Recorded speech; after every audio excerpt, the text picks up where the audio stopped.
Larry sent me an email, and he basically said, we got to make sure that we don't seem like we're a couple of middle-aged, boring men. I said, I'm flattered by that, because I'm a bit older, and he has a bit more net worth than I do. Well, thank you. We'll have a conversation about the internet, and we'll have a conversation about Google, and we'll have a conversation about search and privacy, and also about your philosophy and a sense of how you've connected the dots and how this journey that began some time ago has such interesting prospects. Mainly, we want to talk about the future. So my first question, where is Google and where is it going? Well, this is something we think about a lot. And our mission we defined a long time ago is to organize the world's information and make it universally accessible and useful. And people always say, is that really what you guys are still doing? And I always kind of think about that myself, and I'm not quite sure. But actually, when I think about search, it's such a deep thing for all of us. To really understand what you want, to understand the world's information. And we're still very much in the early stages of that, which is totally crazy. We've been at it for 15 years already, but it's not at all done. When it's done, how will it be? Well, I guess, I'm thinking about where we're going. Why is it not done? A lot of it is just computing's kind of a mess. Your computer doesn't know where you are, it doesn't know what you're doing, it doesn't know what you know. And a lot of what we tried to do recently is just make your devices work, make them understand your context. Google Now, knows where you are, knows what you might need. So really having computing work and understand you and understand that information, we really haven't done that yet. Still very, very clunky. Tell me, when you look at what Google is doing, where does DeepMind fit? Yeah, so DeepMind is a company we just acquired recently. It's in the UK. Maybe first I'll tell you the way we got there, okay. Which was, looking at search and really trying to understand everything, and also make computers not clunky and really understand you. Like voice was really important. And we said, well, what's state of the art in speech recognition? It's not very good. Yeah. It doesn't really understand you. So we started doing machine learning research to improve that. That helped a lot. And we started just looking at things like YouTube. Can we understand YouTube? But we actually ran machine learning on YouTube, and it discovered cats. Yeah. Just by itself. That's an important concept. In that we realized there's really something here. If we can learn what cats are, that must be really important. Yes. So I think DeepMind, what's really amazing about DeepMind is that it can they're learning things in this unsupervised way. They started with video games, and really maybe I can show the video, right. But just playing video games and learning how to do that automatically. Take a look at the video games and how machines are coming to be able to do some remarkable things. So the amazing thing about this is, obviously these are old games, but the system just sees what you see, the pixels, and it has the controls, and it has the score. And it's learned to play all of these games, same program, it's learned to play all of these games with superhuman performance. We've not been able to do things like this with computers before. Maybe I'll just narrate this one quickly. This is boxing, and it figures out it can sort of pin the opponent down. Computer's on the left, and it's just racking up points. So I think, imagine if this kind of intelligence were thrown at your schedule or your information needs or things like that. We're really just at the beginning of that. Mm-hmm. And that's what I'm really excited about. Mm-hmm. When you look at all that's taking place with DeepMind and the boxing, also a part of where we're going is artificial intelligence. Where are we when you look at that? Well, I think for me, this is kind of one of the most exciting things I've seen in a long time. The guy who started this company, Demis, has a neuroscience and a computer science background. Yeah. He went back to school to get his PhD to study the brain. And so I think we're seeing a lot of exciting work going on that sort of crosses computer science and neuroscience in terms of really understanding what it takes to make something smart and do really interesting things. So, but where's the level of it now, and how fast do you think we are moving? Well, I mean, this is kind of the state of the art right now, and understanding cats on YouTube and things like that, improving voice recognition. We use a lot of machine learning to improve things incrementally. But I think for me, this example is really exciting because it's one program that can do a lot of different things. Yeah, I don't know if we can do this, but we've got the image of the cat. It would be wonderful to see this. This is how machines looked at cats and what they came up with. Can we see that image? Yeah. There it is. Can you see the cat? Designed by machines, seen by machines. That's right. So this is learned from just watching YouTube. And there's no training, no notion of a cat, but this kind of concept of a cat is something important that you would understand, and now that the machines can kind of understand. Yeah, maybe just finishing also on the search part. You know, I started with search, really understanding people's context and their information. I did have a video I wanted to show quickly on that that we actually found in YouTube. Yes. Not long ago, I planted a crop of potatoes. Then suddenly they started dying one after the other. Checked out the books and they didn't tell me much. So I went and I did the search. Potato diseases. One of the websites told me that ants could be the problem. It said sprinkle wood ash over the plants. Then after a few days, the ants disappeared. I got excited about the internet. I have this friend, he really would like to expand his business. So we went with him to the cyber cafe and we checked out several sites. When I met him next, he was going to put a windmill at a local school. I felt proud because something that wasn't there before was suddenly there. I realized that not everybody can be able to access what I was able to access. I thought that I need to have an internet that my grandmother can use. And so I thought about a notice board, a simple wooden notice board. When I get information on my phone, I'm able to post the information on the notice board. So it's basically like a computer. I use the internet to help people. I think I'm searching for a better life for me and my neighbors. So many people have access to information, but there's no follow-up to that. I think a follow-up to that is our knowledge. When people have the knowledge, they can find solutions without having to be helped out. Information is powerful, but it is how we use it that will define us.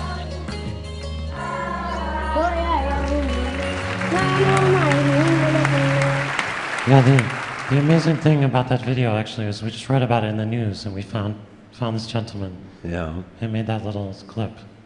When I talk to people about you, they say to me, people who know you well say, Larry wants to change the world, and he believes technology can show the way.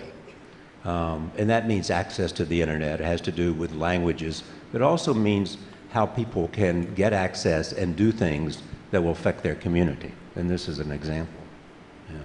Yeah, that's right. And I think for me, you know, even focusing on access more, if we're talking about the future, Right. you know, we recently released this Loon project, which is using balloons to do it. It sounds totally crazy. Yeah, we can show the video here. It actually, 2 out of 3 people in the world don't have good internet access now. And we actually think this can really help people, and if it sort of cost efficiently. It's a balloon. Yeah, get access to the internet. And why does this balloon give you access to the internet? Because there were some interesting things you had to do to figure out how to make balloons possible. They didn't have to be tethered. Yeah, and this is a good example of kind of innovation. Like, we've been thinking about this idea for 5 years or more before we started working on it. But it's just really, how do we get access points up high cheaply? Yeah. And normally you have to use satellites and it takes a long time to launch them. But you saw there how easy it is to launch a balloon and get it up. And actually, again, it's the power of the internet. I did a search on it, and I found 30, 40 years ago, someone had put up a balloon and had gone around the Earth multiple times. Yeah. I thought, why can't we do that today? Yeah. And that's kind of how this project got But are born. you at the mercy of the wind? Yeah, but it turns out we did some weather simulations, which probably hadn't really been done before. And if you control the altitude of the balloons, which you can do by pumping air into them in other ways, you can actually control roughly where they go. And so I think we can build a worldwide mesh of these balloons that can kind of cover the whole planet. Before I talk about the future and transportation, where you've been a nerd for a while, and this fascination you have with transportation and automated cars and bicycles, let me talk a bit about what's been the subject here earlier with Edward Snowden. It is security and privacy. You have to have been thinking about that. Yeah, absolutely. And I saw the picture of Sergey with Edward Snowden yesterday. Some of you may have seen. But I think, for me, I guess, privacy and security are a really important thing. We think about it in terms of both things. And I think that you can't have privacy without security. So let me just talk about security first, because you asked about Snowden and all of that. And then I'll say a little bit about privacy. I think, for me, it's tremendously disappointing that the government sort of secretly did all this stuff and didn't tell us. I don't think we can have a democracy if we're having to protect you and our users from the government for stuff that we've never had a conversation about. Right. And I don't mean we have to know what the particular terrorist attack they're worrying about protecting us from, but we do need to know what the parameters of it is, what kind of surveillance the government's going to do and how and why. And I think we haven't had that conversation. So I think the government's actually done itself a tremendous disservice by doing all that in secret. Never coming to Google to ask for anything. Not Google, but the public. I mean, Yeah. I think we need to have a debate about that. Or we can't have a functioning democracy. It's just not possible. So I think, I'm sad that Google's in the position of protecting you and our users from the government doing secret things that nobody knows about. Doesn't make any sense. And then there's a privacy side of it. Yeah, so the privacy side, I think the world is changing. I mean, you carry a phone, it knows where you are. There's so much more information about you. And that's an important thing, and it makes sense why people are asking, difficult questions. We spend a lot of time thinking about this and what the issues are. I'm a little bit, I think the main thing that we need to do is just provide people choice. Show them what data is being collected. Search history, location data. We're excited about incognito mode in Chrome and doing that in more ways. But just getting people more choice and more awareness of what's going on. I also think it's very easy. What I'm worried about is we throw out the baby with the bathwater. And I look at, on your show, actually, I kind of lost my voice. Yes. And I haven't gotten it back. I'm hoping by talking to you, I'm going to get it back. If I could do anything, I would do that. All right, so get out your voodoo doll and or whatever you need to do. But I think, when I look at that, I made that public, and I got all this information. We got a survey done on medical conditions with people who have similar issues. And, I look at medical records and I say, wouldn't it be amazing if everyone's medical records were available anonymously to research doctors? And when someone accesses your medical record, a research doctor, you could see which doctor accessed it and why. And you could maybe learn about what conditions you have. I think if we just did that, we'd save 100,000 lives this year. Absolutely. Let me So go. I guess I'm just very worried that with internet privacy, we're doing the same thing we're doing with medical records, is we're throwing out the baby with the bathwater, and we're not really thinking about the tremendous good that can come from people sharing information with the right people in the right ways. And the necessary condition that people have to have confidence that their information will not be abused. Yeah, and I had this problem with my voice stuff. I was scared to share it. Right. Sergey encouraged me to do that, and it was a great thing to do. And the response has been overwhelming. Yeah, and people were super positive. We got thousands and thousands of people with similar conditions, which there's no data on today. So it's a really good thing. So, talking about the future, what is it about you and transportation systems? Yeah, I mean, I guess I was just frustrated with this when I was at college in Michigan. Yeah, I had to get on the bus and take it and wait for it, and it was cold and snowing. yeah. I'm like, I did some research on how much it cost, and yeah, I just became a bit obsessed with transportation systems. And And that began the idea of an automated car. yeah, about 18 years ago, I learned about people working on automated cars, and I became fascinated by that. And again, it takes a while to get these projects going, but you know, I'm super excited about the possibilities of that improving the world. There's 20 million people or more injured per year. Yeah. It's the leading cause of death for people under 34 in the U.S. So you're talking Car about saving accidents. lives. Yeah, and also saving space and making life better. You know, Los Angeles is half parking lots and roads, half of the area. And most cities are not far behind, actually. And I mean, it's just crazy that that's what we use our space for. And how soon will we be there? I mean, I think we can be there very, very soon. I mean, we've driven, you know, well over 100,000 miles now, totally automated. You know, I think I'm super excited about getting that out quickly. But it's not only, you're talking about automated cars, you also have this idea for bicycles. Well, at Google, we got this idea that we should just provide free bikes to everyone. Yeah. And that's been amazing. Most of the trips, you know, you just see bikes going everywhere, and the bikes wear out. They Yeah. get used 24 hours a day. But you want to put them above the street too. Well, I said, how do we get people using bikes more? Yeah. And We may have a video here. if we yeah, could. let's show the video. Right. I just got excited about this.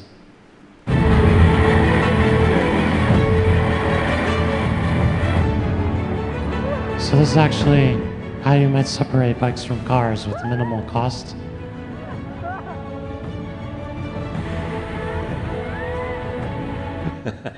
Anyway, it looks totally crazy, but I was actually thinking about our campus, working with the cities and stuff, and just trying to get a lot more bike usage. And I was like thinking about how do you cost effectively separate the bikes from traffic. And I went and searched, and this is what I found. And we're not actually working on this, that particular thing, but it gets your imagination going. All right. Let me close with this. Give me a sense of the philosophy of your own mind. I mean, you have this idea of 10x. I mean, you don't simply want to go in some small, measurable arena of progress. Yeah, I think, you know, many of the things we just talked about are like that, where they're really I almost use the economic concept of additionality, Yeah. which means that you're doing something that wouldn't happen unless you're actually doing it. And I think the more you can do things like that, the bigger impact you have. And, you know, that's about doing things that are, you know, people might not think are possible. And I've been amazed, the more I learn about technology, the more I realize I don't know. And that's because it's technological horizon, the thing that you can see to do next. The more you learn about technology, the more you learn what's possible. You learn that the balloons are possible because there's some material that will work for them. What's interesting about you too, though, for me, is that we have lots of people who are thinking about the future. And they're going and looking and they're coming back, but we never see the implementation. You know, I think of somebody you knew and read about, Tesla. The principle of that for you is what? Well, I think invention is not enough. I mean, if you invent something, Tesla invented electric power that we use, but he struggled to get it out to people. That had to be done by other people, and it took a long time. And I think, you know, if we can actually combine both things, where we have an innovation, invention focus, plus the ability to really company that can really commercialize things and get them to people in a way that's positive for the world and to give people hope. You know, I've been amazed with the Loon project just how excited people were about that, because it gave them hope for the 2/3 of the world that doesn't have internet right now that's any good. Which is a second thing about corporations. You were one of those people who believe that corporations are an agent of change if they're run well. Yeah, I mean, I'm really dismayed. Most people think companies are basically evil. You know, they get a bad rap. And I think that's somewhat correct. I mean, companies are doing the same incremental thing that they did 50 years ago or 20 years ago. That's not really what we need. We need, especially in technology, we need revolutionary change, not incremental change. You once said, actually, I think I've got this about right, that you might consider, rather than giving your money, if you were leaving it to some cause, just simply giving it to Elon Musk, because you had confidence that he would change the future, and Well, that if you you would want- therefore. Yeah, if you want to go to Mars, he Yeah. wants to go to Mars to back up humanity, that's a worthy goal, but it's a company and it's a philanthropic goal. So I think, we aim to do kind of similar things, and I think we have a lot of employees at Google who've become pretty wealthy. People make a lot of money in technology. Yes. A lot of the people in the room are pretty wealthy. You're working because you want to change the world, you want to make it better. And why isn't the company that you work for worthy not just of your time, but your money as well? But we don't have a concept of that. That's not how we think about companies. And I think it's sad because companies are most of our effort. They're where most of people's time is, where a lot of the money is. And so I think I'd like for us to help out more than we are. When I close conversations with lots of people, I always ask this question. What state of mind, what quality of mind is it that has served you best? People like Rupert Murdoch have said curiosity, and other people in the media have said that. Bill Gates and Warren Buffett have said focus. What quality of mind, as I leave this audience, has enabled you to think about the future and at the same time change the present? I think the most important thing, I looked at lots of companies and why I thought they don't succeed over time. We've had a more rapid turnover of companies. And I said, what did they fundamentally do wrong? Like, what do those companies all do wrong? And usually it's just they miss the future. And so I think, for me, I just tried to focus on that and say, what is that future really going to be? And how do we create it? And how do we cause, our organization to really focus on that and drive that at a really high rate? And so that's been curiosity. It's been looking at things people might not think about, working on things that no one else is working on, because that's where the additionality really is. And be willing to do that, to take that risk. Look at Android. I felt guilty about working on Android. When it was starting, it was a little startup we bought. It wasn't really what we were really working on. I felt guilty about spending time on that. That was stupid. That was the future, right? That was a good thing to be working on. It is great to see you here. It's great to hear from you, and a pleasure to sit at this table with you. Thanks, Larry. Thank you.